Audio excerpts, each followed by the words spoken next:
Hello दोस्तों, स्वागत है आपका हमारे यूट्यूब चैनल एजुकेशनल प्लेटफॉर्म 1 2 3 पर। जैसा कि आप सब लोग जान सकते हैं, आज हम लोग क्लास 10th का चैप्टर नंबर 3 जो कि जिसमें एक्सरसाइज 3.1 और चैप्टर का नाम pair of linear equation into variable है। आज हम उसका क्वेश्चन नंबर 3 डिस्कस करेंगे इस चैप्टर में, इस वीडियो में। तो सबसे पहले हम देखते हैं कि क्वेश्चन हमसे क्या पूछता है। तो on comparing the ratios A1/A2, B1/B2 and C1/C2. Find out whether the following pair of linear equation are consistent or inconsistent. हमसे पूछा है कि हमको कंपेयर करना है रेशियोज को, किसकी किसकी ratio A1/A2, B1/B2 and C1/C2 की रेशियो को हमको कंपेयर करना है और हमको फाइंड करना है कि जो लीनियर इक्वेशन हैं, जो उनके पेयर्स हैं, वो कंसिस्टेंट है या इनकंसिस्टेंट है। तो एक हम आपको कॉन्सेप्ट बता देते हैं। कॉन्सेप्ट क्या है? जिसके आंसर या जिसके वैल्यूज आते हैं वो कंसिस्टेंट कहलाते हैं और जिसके वैल्यू नहीं आते हैं वो इनकंसिस्टेंट कहलाते हैं। अब आप लोग पूछेंगे इसका क्या मतलब है? इसका ये मतलब है कि जिस तरीके से हमारे इंटरसेक्टिंग लाइन और को इंसिडेंट लाइन जो हमारी तैयार होती हैं, जो उसके इक्वेशंस होते हैं, वो हमारे कंसिस्टेंट होते हैं और बाकी जो पैरेलल लाइन होती हैं जिसके एक भी सॉल्यूशन नहीं होते हैं, वो हमारे इनकंसिस्टेंट होता है। ठीक है, तो यही हमारा इस क्वेश्चन का कॉन्सेप्ट है और आगे भी आप लोग यही कॉन्सेप्ट देखेंगे। तो पहला क्वेश्चन हम डिस्कस करते हैं। पहला दिया हुआ है 3x plus 2y equals to 5 और क्या दिया है 2x minus 3y equals to 7। ठीक है, तो अब हम इसको कंपेयर करते हैं। पहले हम डायरेक्ट कर रहे हैं, आप स्टेप बढ़ा सकते हैं, अपने हिसाब से स्टेप घटा सकते हैं। तो A1/A2 हम देखते हैं, तो ये हमारा A1 है, 3/A2 हमारा क्या है 2 है। ये पहला इक्वेशन मान लें इसको, हम इसको दूसरा इक्वेशन मान लेते हैं। तो ये A1 हमारा 3 हो गया, A2 हमारा 2 हो गया। ठीक है, 3/2। B1/B2, B1 क्या है 2 है, B2 क्या है -3। अब आप लोग जानते हैं कि माइनस नीचे डिनोमिनेटर में कभी नहीं होता, तो इसको जब हम रेशनलाइज करते हैं तो ये हमारा माइनस का साइन ऊपर चला जाता है। तो हम बता दें, इसको मल्टीप्लाई -1 से कर देंगे दोनों न्यूमरेटर डिनोमिनेटर में, तो माइनस का साइन ऊपर चला जाएगा। तो क्या हो जाएगा -2/3 और C1/C2 क्या होता है, तो वो है हमारा -5/7। It means 5/7। तो यहाँ से हमको क्या मिलता है कि A1/A2 जो है वो B1/B2 के इक्वल नहीं है, यानी A1/A2 doesn't equals to B1/B2। It means ये कौन सी लाइन है, ये इंटरसेक्टिंग लाइन है। इंटरसेक्टिंग लाइन ये ग्राफ पर शो करेगी।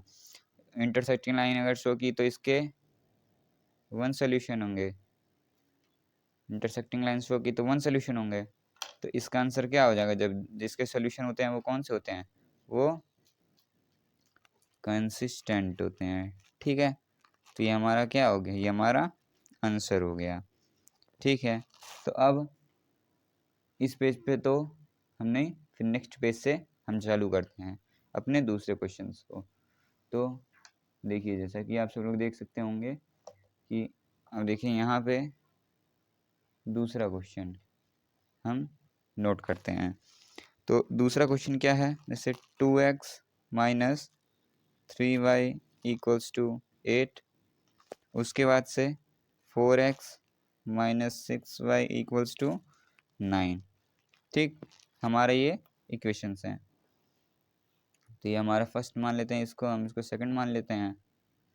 आप चाहें तो यहाँ पे अलग अलग भी करके लिख सकते हैं, पहले a1 a2 b1 b2 c1 c2। हम डायरेक्ट लिख रहे हैं तो a1 अपान में a2 क्या होगा, 2 अपान में 4, ये a1 हो गया, ये a2 हो गया, तो ये कितना चला जाएगा, 1/2 आ जाएगा। ठीक है, b1 अपान b2 हम देखते हैं, तो b1 हमारा क्या है -3 है, b2 क्या है -6 है, माइनस से माइनस कैंसिल, ये 1 हो गया, ये 2 हो गया, ये भी कितना आ गया 1/2 आ गया। उसके बाद से c1 अपान में c2, ये कितना है 8 है, ये 9 है, तो ये नहीं घटेगा। अब यहाँ से हमको क्या कंक्लूजन मिलता है कि a1 अपान में a2 इक्वल्स टू b1 अपान में b2 doesn't equals to c1 अपान में c2। ठीक है, हमको ये कंक्लूजन मिलता है। तो इसका मतलब क्या हो गया कि इसमें कितने सोल्यूशन होंगे। पहले तो लाइंस की बात कर लेते हैं, ये कौन सी लाइन होगी, पैरेलल लाइन ये ग्राफ पे शो करेगी। उसके बाद से इसके कितने सोल्यूशन होंगे, तो भाई जब आप जानते हैं ये पैरेलल लाइन है तो इसके नो सोल्यूशन होंगे। क्या होंगे, नो सोल्यूशन होंगे। ठीक है, और जब इसके नो सोल्यूशन हुए तो ये क्या होगा, ये इनकंसिस्टेंट होगा। तो आंसर हमारा क्या हो गया, ये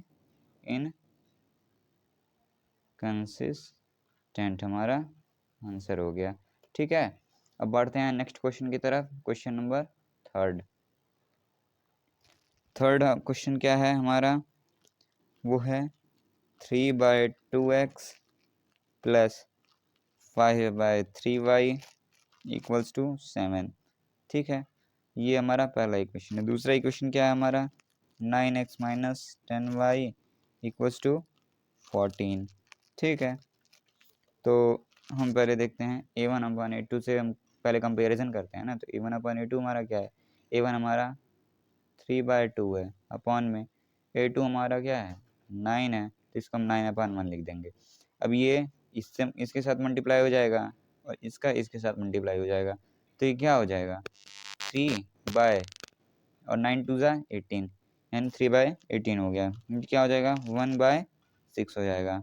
ठीक है, वैसे भी आप इसको कर सकते थे कि ये 3 से पहले 9 को काट देते हैं तो ये हो जाता 3 और फिर 2 इसमें मल्टीप्लाई हो जाता तो 3 2 ज़ा 6 हो जाता, लेकिन ऐसे सिंपल रहता है तो 1/6 हो गया। ठीक है, फिर b1/b2 देखते हैं। b1 क्या है 5/3। ठीक है, b2 क्या है हमारा -10। ठीक है, अब हम इसको -10/1 लिख देते हैं।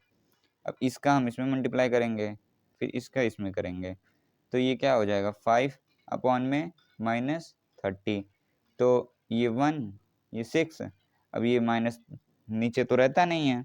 ठीक है, डिनोमिनेटर में माइनस नहीं चाहिए तो ये माइनस ऊपर चला जाएगा, तो क्या हो जाएगा -1/6 हो जाएगा। ठीक है, अब एक तरीके से तो आप ये भी कर सकते हैं, चलिए c1/c2 भी निकाल देते हैं। वैसे आप b1/b2 a1/a2 और b1/b2 जब इक्वल नहीं है तो आप डायरेक्टली बता सकते हैं, लेकिन c1/c2 भी लिख लेते हैं। तो c1 हमारा क्या है 7 -7 -14। अब देखिए, अगर हमारा स्टैंडर्ड फार्मूला जनरल फार्मूला क्या कहता है कि वो इस बगल होना चाहिए, यानी लेफ्ट हैंड साइड में होना चाहिए हमेशा तीनों चीज़। जैसे c1 हमारा जो है, c2 हमारा जो है वो लेफ्ट हैंड साइड में होना चाहिए, लेकिन यहाँ राइट हैंड साइड में दिया तो लेफ्ट हैंड में लेके हम इसको माइनस में लिखेंगे, तो माइनस से माइनस कैंसिल, ये 1 ये 2 ये गया 1/2। ठीक है, कोई दिक्कत नहीं।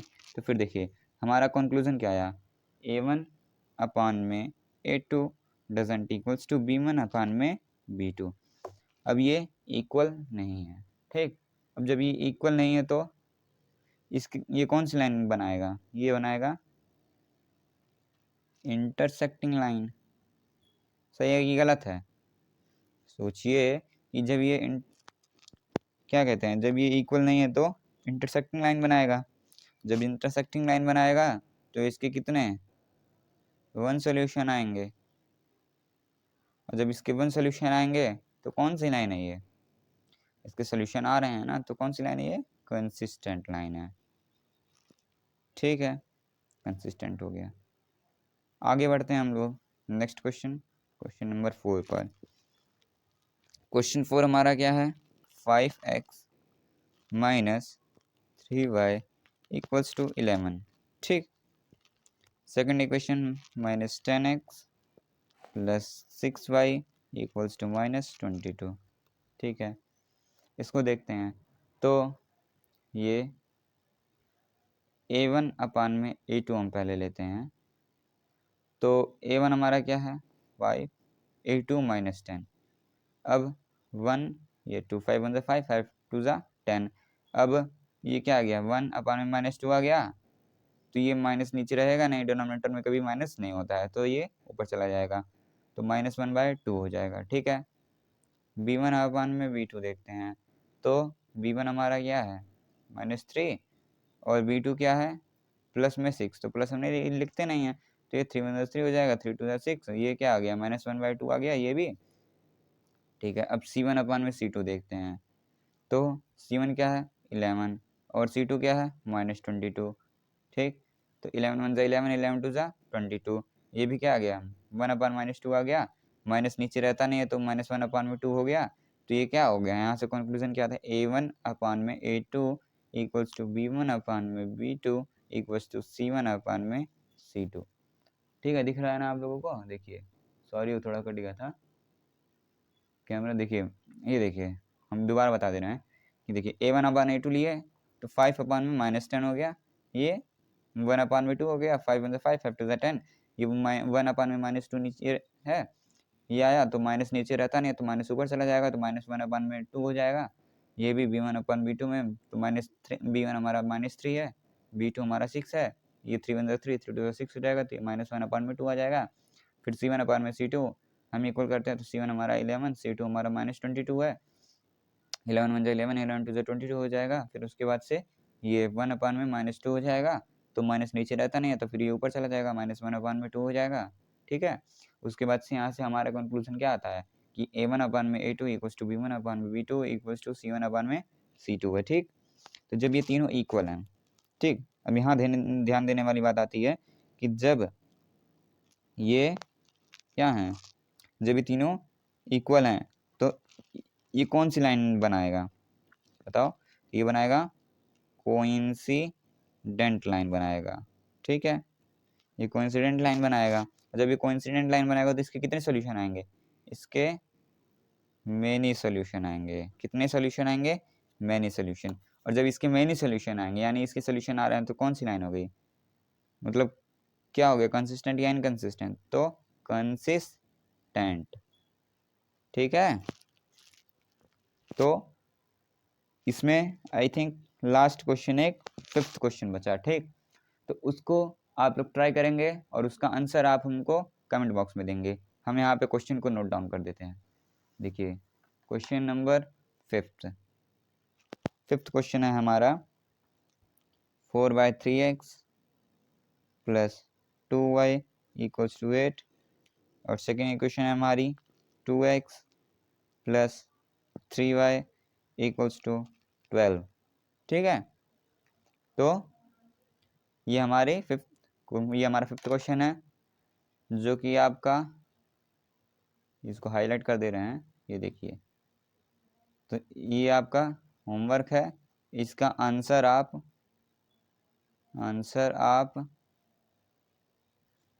कमेंट बॉक्स में